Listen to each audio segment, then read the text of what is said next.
topic is nowhere close to any of the surgeries, but I'm sure each one of you sitting in this room, gynecologist or urologist, would have faced a patient with this problem. And Diksha has asked me to speak on cystitis and when it is recurrent. So majority of my talk I will restrict to recurrence. So a woman coming to the outpatient department with these symptoms of dysuria, urgency and frequency, along with suprapubic pain, is very characteristic of somebody who has a urinary tract infection or a cystitis. And associated with this, your initial screening or analysis would find the associated bacteriuria or the pyuria with it. Now when bacteria are present, it could indicate an infection, but it could also be the bacteria from the colonizing normal flora, or it could be a contamination from the vagina or the perineum. So probably if you want to really pinpoint the infection, a culture is probably required. And presence of pus cells in the urine could be a part of an inflammatory process or a sterile pyuria. And these are some of the conditions where sterile pyuria is probably seen. A patient who has cystitis or pus cells in urine are not always infective in etiology, and patients with malignancies of the bladder, calculi in the bladder, chemical cystitis or even interstitial cystitis as a result of radiation could have these kind of associated symptoms. Now it is mandatory, and even patients know it, that a patient with a urinary tract infection, she either has a lot of water on her own, or she's already gone to the chemist and taken some antibiotic and then comes to you. So it's important for us to identify and treat a simple cystitis, and more importantly, it's important to realize that there is something called a complicated cystitis, and managing this is slightly different from managing a simple cystitis. So let's assume an infection in a normal structured urinary tract would be simple cystitis. And when the same infection or a same cystitis which occurs in a patient with an abnormal urinary tract becomes slightly more complicated to handle. And when you're talking about abnormal urinary tract, it's not always structural anomaly. So this table will show you that 3 factors decide on a complicated cystitis. One is called as the patient factors, the other is the structural factors, and the third, the bacterial factors. Now, a patient who is otherwise not prone to have urinary infections, if they develop urinary infections or cystitis, you worry that it's not something simple and probably difficult to treat. So a young boy of less than 12, male above the age of 50, because perimenopausal and menopausal women having urinary tract infections are common.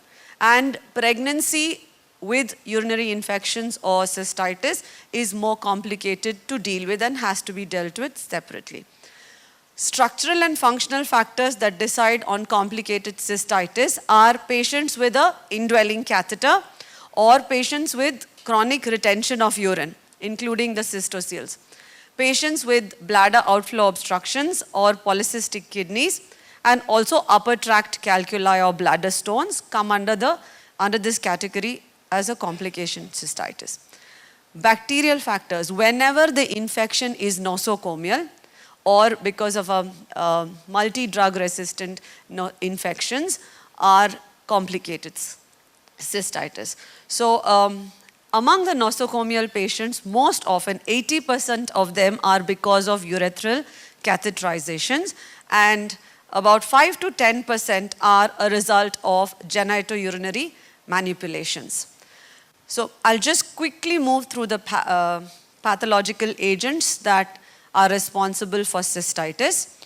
E. coli, most common, so common that most often the antibiotic we give is something, as long as it covers E. coli in its spectrum, we're happy with giving it for cystitis.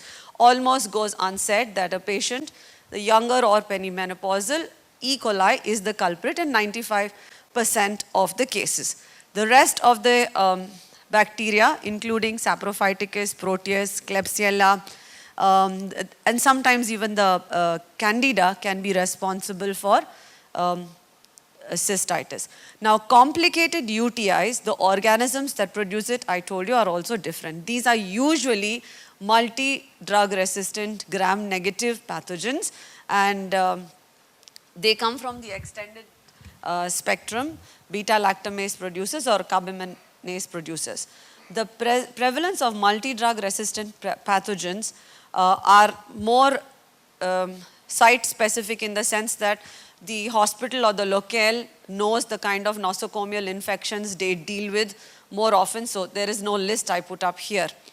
Now, certain pathogens usually prefer to be associated with the renal calculi, like the Proteus or the Pseudomonas, and certain very unusual pathogens you may also discover in your practice when you're dealing with recurrent urinary tract infections. Could be Candida or could be anaerobes or sometimes even Mycobacterium tuberculosis.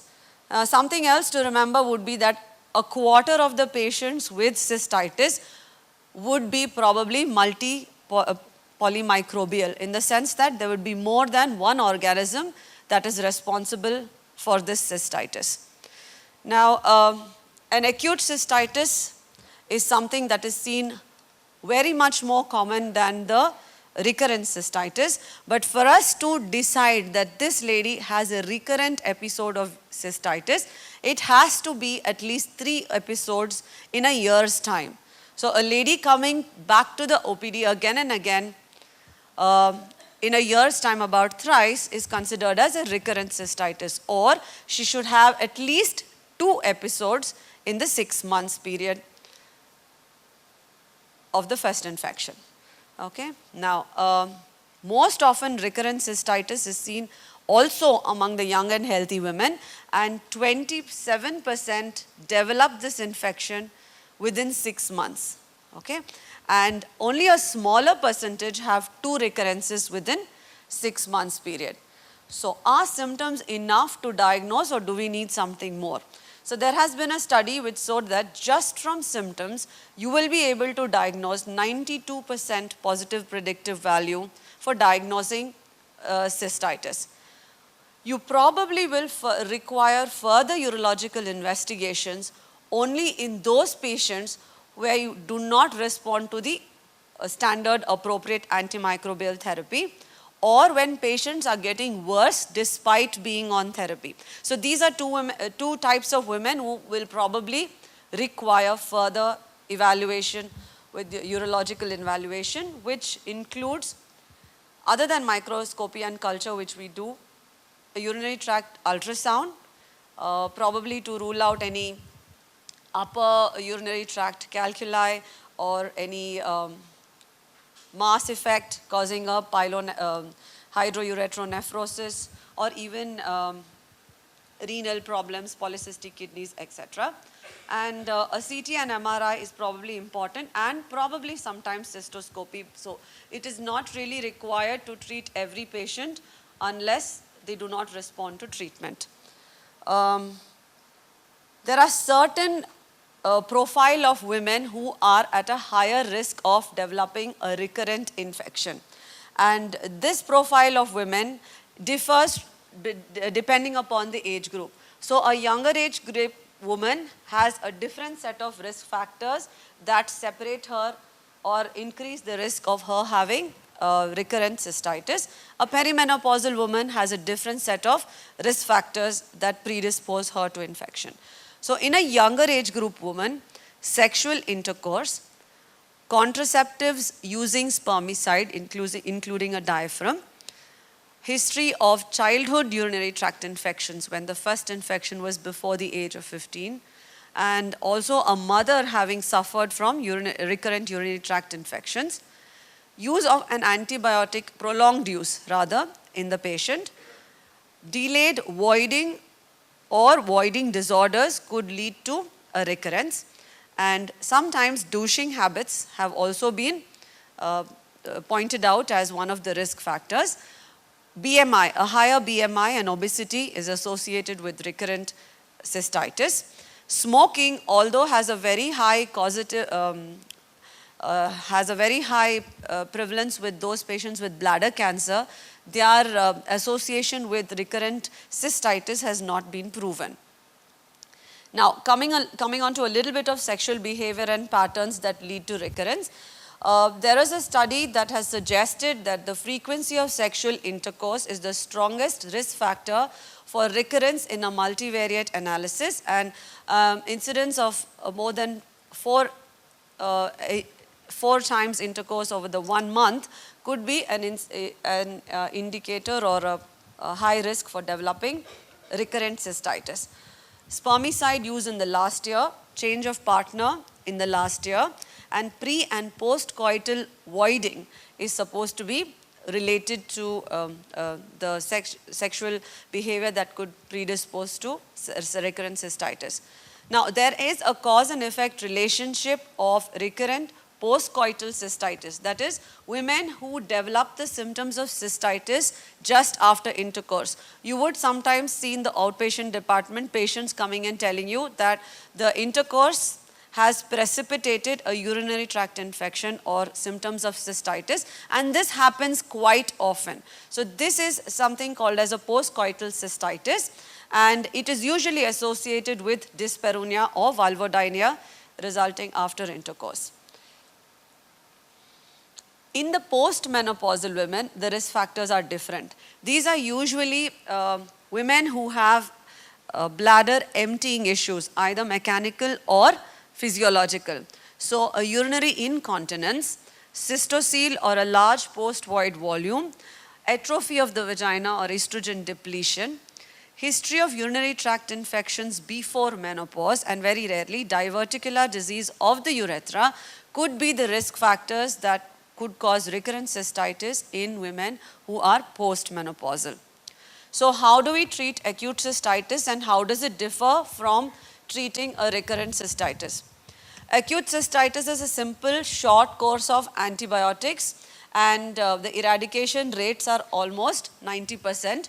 Most of the antibiotics, a 3-day course is recommended, except for a few. For example, a nitrofurantoin probably is not a antimicrobial which can be used as a short course. Now, among those drugs that are mentioned here, the trimethoprim and sulfamethoxazole and the cephalexins, amoxicillin, clavulanic acid, and the fluoroquinolones are what we usually use. There are certain guidelines like the Australian which suggest that fluoroquinolones should be kept for second line, and the trimethoprim and sulfamethoxazole and the cephalexin are better used as first line defense. Now, like I mentioned earlier, most of them are short course treatment, and the last, I think it's not very clear, the fosfomycin is a single dose antimicrobial. It comes in a powder form, and it is as effective in a single dose as you would be giving a 3-day course of trimethoprim or a 7-day course of nitrofurantoin. So probably easier for patients to use. Now, when you're talking about recurrent cystitis, you're mostly talking about preventing the next recurrence, and sometimes a continuous antibiotic course is suggested over 6 to 12 months. The dose is usually half of what you give in the short-term course, and usually a single dose at night. The other way of using prophylactic antimicrobials in recurrent cystitis is to use a post-coital single dose antibiotic, especially in those women who come with post-coital cystitis. There have also been a third way of giving the antibiotics called as the single dose self-administered antibiotic regimes. Other than antimicrobials, there also have been reports of long-term use of methenamine hippurate and other bacteriostatic drugs which help in handling cystitis.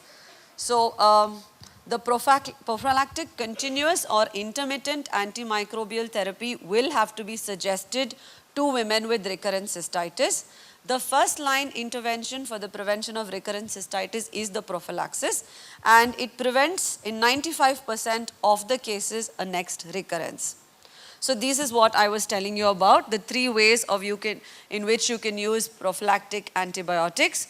The first one is the long-term course, and it's about 3 to 6 months that it is given. The second one is a short-term self-therapy where the patient takes a sample for the analysis and starts herself on the antibiotic and then subjects the urine for analysis on the next day or whenever it's convenient. The reason behind being, otherwise you will probably that extra probably the need for her to attend the GP just to take the prescription is cut down by asking her to self-administer the antibiotic. So the post-intercourse treatment is usually a single dose of any of the mentioned drugs. Are antibiotics the only method way forward, or is there anything else that can be given? Methenamine salts have been used. They produce formaldehyde, which is a bacteriostatic agent. They are well tolerated and there is no conclusive evidence to support its use for prophylaxis. I haven't found even when I looked. What about daily water intake? This is something we advise all patients who come to the outpatient department with any kind of a urinary infection kind of a symptom. We tell them, please drink enough water. You haven't been drinking a lot of water. So is there any scientific basis or evidence behind saying this? So this is what I found in JAMA. It's an article on the effect of increased daily water intake in premenopausal women with recurrent urinary tract infections. It was a randomized control trial, and the results confirm the benefit of increasing water intake in reducing the risk of recurrent cystitis in women with a history and who are low volume drinkers. So it doesn't make sense if she's already drinking 2 liters of water to ask her to have 4 liters. And to recommend increased intake of water in those who drink no more than 1.5 liters daily as a safe and inexpensive alternative to other antimicrobial strategies. But does aggressive hydration have any role, or does it make sense? There is no major effect in preventing recurrence. In fact, theoretically, it can worsen urinary retention issues if she drinks too much of water. It can decrease the urinary pH, affecting the antimicrobial activity of urine itself, and dilute antimicrobial concentrations in the urinary tract, making it less effective. So probably aggressive intake of water is something that we should not be too aggressive in advising. It is currently not recommended for the prevention of UTI. So in women who drink less than 1.5 liters of water, it is advisable that they increase their daily intake of water, but there's no sense in asking her to have an aggressive hydration issue.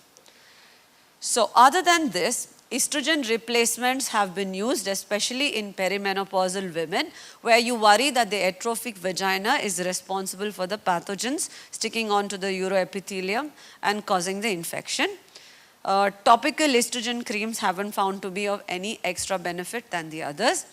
Cranberry juice in the form of tablets or juice is supposed to be effective in dealing with urinary tract or cystitis. The proanthocyanidin, they inhibit the attachment of urinary pathogens to the uroepithelium. So in the form of juice or tablets, they seem to reduce the incidence of recurrent cystitis in quite a few patients, and almost 10 to 20% of them have reduced the incidence of cystitis compared to the placebo, which reduced only to 32%. The amount and concentration again is not clearly mentioned in any of the studies. So going back, are there any vaccines that are used to prevent recurrent cystitis? So Urovaxom is a derivative from E. coli itself, from multi-strains of E. coli, and these basically are immune stimulators. Okay, what the immunity system of our body has not recognized in the urinary tract, you're trying to give it orally, so it triggers off the antibody system in the body and gets the IgA and E levels higher in the bladder. So these are currently unavailable for clinical use, and there is a trial called as the Piraeus study which is going on for these vaccines. These are oral tablets and to be taken over 90 days. So that is Urovaxom. modification of risk factors is probably the best way other than antimicrobials to prevent recurrent cystitis. Contraceptive practice changes, and there is a note on post-coital voiding in the articles that I went through, and they said that pre and post-coital voiding within half an hour of intercourse is supposed to reduce the incidence of recurrent post-coital cystitis. A word on asymptomatic bacteriuria before I end my talk.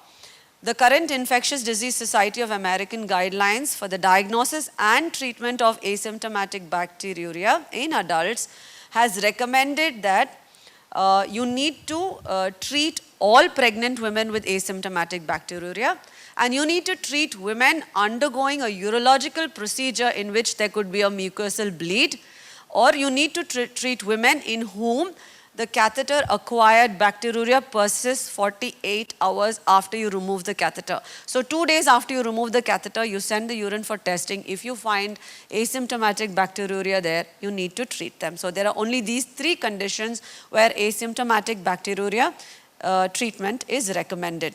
The most common pathogen, again, I would be failing if I don't talk about pregnant women, being an obstetrician and gynecologist. And of course, it's important for us to realize that treating cystitis in pregnancy is different from treating cystitis in a non-pregnant woman. The organism remains the same, E. coli, and the reason why asymptomatic bacteriuria also has to be identified and treated is because they very easily move on to pyelonephritis in pregnancy compared to the non-pregnant women. And there seems to be a higher incidence of perinatal morbidity and mortality when even asymptomatic bacteriuria is found in pregnancy. You have to also look for group B strep in patients who have cystitis in pregnancy. And these have to be treated, but first, before treating them, the culture has to be done mandatory for screening asymptomatic bacteriuria in the first trimester and again before delivery in the third trimester. And antibiotic sensitivity and safety profile has to be kept in mind when you're treating patients with asymptomatic bacteriuria or infection in pregnancy. The antibiotics of choice are pretty much the same, except for probably the fluoroquinolones, which are not recommended for use in pregnancy. The treatment course is usually for 7 to 10 days and not shorter. Patients treated for a shorter time frame are more likely to have recurrence of the infection. Pregnant women who have more than 2 cystitis episodes, they require, they're usually only about 4 to 5% of pregnancies. They can be suggested a single dose post-coital antimicrobial, and daily suppression with cephalexin or nitrofurantoin is preferred in patients with recurrent cystitis. So we continue a small dose of nitrofurantoin throughout pregnancy until delivery in those patients with recurrent cystitis. And postpartum evaluation becomes important in these patients. Once they've delivered post-puerperium, you need to evaluate as to why they were having these recurrent cystitis. So what you need to remember probably when you go away from here is that acute cystitis is common in women and requires a short course of antimicrobial treatment. Complicated cystitis requires special attention because of the multi-drug causative strains or because of the structural abnormalities that they arise in. The risk factors of recurrent cystitis help identify a population that needs to be on vigil for recurrent episodes, and prophylactic measures significantly reduce the recurrence rate. Thank you very much. I believe that every ending is really just a new beginning. So let this Urogynecology Mugs 2019 be a very good beginning for many more years to come. All the very best, and congratulations to Deeksha and team and Dr. Muralidhar Pai and the Department of OBG Manipal. It's always lovely to be here. I was here last Saturday at the same time on the same podium. And it's always nice to be here. I hope you all enjoyed the talk. Ma'am, Thank you. We love having you here, but I will like to hold you back for a second. I will request Dr. Kirti to present our token of gratitude to Dr. Priya Balal.